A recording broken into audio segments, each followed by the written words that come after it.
Marami ng ganitong kaso na nagme-message sa atin na humihingi ng advice or tulong para matulungan daw sila dahil nakapagbayad sila ng malaking pera sa annulment process na nakilala lang nila online, kagaya sa Facebook or TikTok. Kagaya sa nangyari dito sa isa nating kababayan na naloko sa ganitong modus. At kadalasan nga sa mga biktima ng ganito ay mga OFW. Hindi lehitimong paghihiwalay kundi panloloko umano ang pakay ng mga nag-aalok ng mabilis na proseso ng annulment. Karaniwang nabibiktima raw ay mga OFW. Tinutukan yan ni Mark Salazar. Tawagin na lang natin siyang si Rose. Hindi dahil naging bed of roses ang kanyang married life. Katunayan, hindi niya ipinagmamalaki ang kwento nilang mag-asawa. Kaya hiniling niyang ikubli namin ang kanyang pagkakakilanlan. Pinilit lang din po ng parents, ng relatives na maipakasal kami. Tinry naman namin mag-work yung marriage namin. Meron kasi akong doubts sa sexuality niya. May emotional na need ako na hindi niya po naibibigay, yung sexual need din sa marriage. Kaya sabi ko, mas mabuti sigurong maghiwalay na lang talaga tayo. Ang mga katulad ni Rose na broken-hearted at desperado ang target ng mga online annulment scammers. So tinry kong minessage yung profile na yon. Tapos sinisin lang po ako. Tinry ko, pwede po ba mag-video call para ma-sure ko lang po na kayo yung didepositohan ko nung initial payment. Ayaw pong sagutin yung video call. Magkano po ang bayad dapat? Ang sabi po niya, 65,000 daw po, 3 to 4 months. Tapos na daw po yun lahat, magkakasenomar na daw po ako. Madali naman daw makilala ang annulment scammers.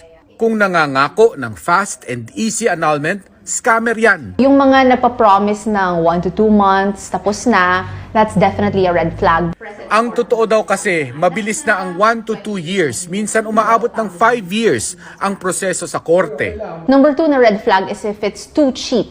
If it's like less than 100,000 pesos, most likely it's a scam. And the reason why it's mahal is because lawyers go through so much preparation, so much has to be done para ma-successful yung annulment petition mo. Ang kalakaran sa mga legit na family lawyer ay 180,000 pesos sa probinsya, 250 to 600,000 naman sa Metro Manila. Pinakapaboritong biktima raw ng mga annulment scammer ang mga OFW. Sila raw kasi ang kumakagat agad sa pangakong non-appearance sa korte. If sinabi na non-appearance, you don't have to worry about it, then that's absolutely a red flag right there. Hindi yan legit na lawyer ang kausap mo. Kung OFW ka naman, kailangan mo pa rin umattend ng court hearing via video conference sa konsulado o embahada natin. Tama nga ang kasabihang ang pag-aasawa ay hindi parang kaning isinubo na iluluwa kapag napaso. At maniwala raw kayong hindi madaling magluwa. Kung meron kang kahit konti lang na doubt na ready na ba ako o kaya ko na ba to o magiging masaya ba ako sa taong to, siguro pag-isipan mo muna. Pero kagaya ng lagi ko sinasabi sa mga nagbe-message sa akin na kapag mga legal advice ay hindi ako ang tamang tao para sumagot sa mga yan. Lalo na't hindi naman ako isang abogado. Pero sa mga nasa ganitong sitwasyon, para maiwasan yung maloko o kaya naman kung wala kayong idea kung sino ang lalapitan yung abogado, ay pwede kayong lumapit sa Public Attorney's Office na nasa munisipyo kung saang lugar kayo sa Pilipinas. At nag-offer sila ng free legal advice or free legal action. Kung may bayad man ay less na or maliit lang kaysa naman sa personal hired lawyer. Mas maigi na sumubok lumapit sa Public Attorney's Office kaysa naman sa Facebook Attorney's Office na halos ay puro scammer. Anyametin.